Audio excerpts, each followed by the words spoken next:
한방톡톡, 평소 궁금했던 한방에 대한 궁금증을 풀어보는 시간입니다. 오늘도 건강톡톡 시청자의 고민 도착해 있는데요. 오늘은 40대 남성의 울산에서 보내주신 박정근님의 사연입니다.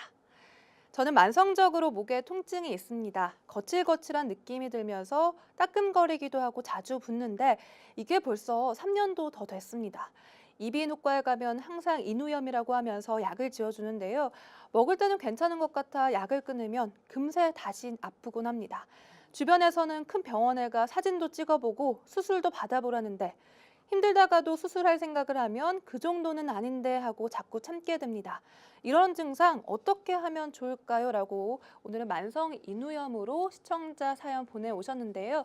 박사님, 이런 경우 어떻게 하면 좋을까요? 네, 인후 부위는 하늘과 땅을 연결해주는 통로라고 해서 굉장히 한의학에서는 중요하게 여기고 있습니다. 그만큼 중요한 부위이기 때문에 우선적으로 치료를 해줘야 된다고 되어 있습니다. 한의학적으로 이곳을 치료해주면 재발이 잘 되지 않습니다. 임시치료법이 아니기 때문입니다. 인후가 붓거나 아프거나 병이 생긴다는 것을 한의학에서는 화열이라고 합니다.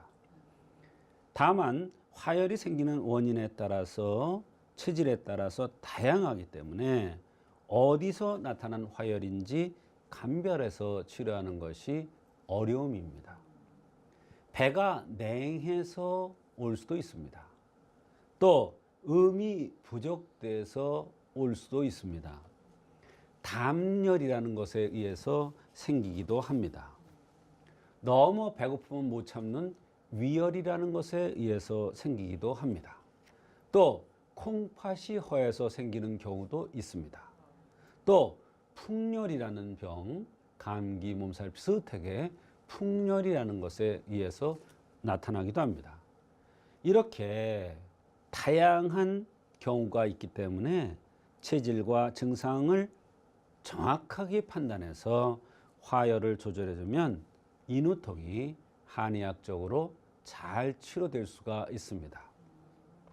현대의학적으로 이런 경우에 자꾸 증상은 없어지는데 또 재발하고 또 재발을 하고 이런 경우에는 지금 말씀드린 이러한 여러 가지 원인 중에서 어떤 것이 원인인가를 찾아서 치료해주면 근본적으로 원인 치료가 가능합니다.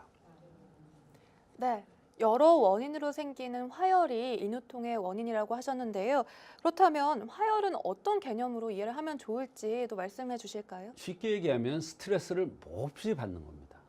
근데 스트레스를 받아도 괜찮은 사람이 있어요.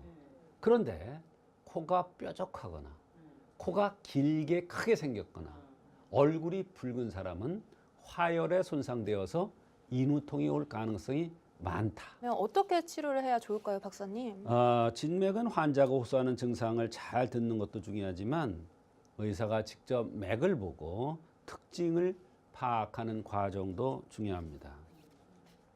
예를 들어서 비슷한 증상으로 내원했던 사람이 있는데 이분 40대 중반의 남성입니다. 얼굴에 점이 많은 게 특징입니다.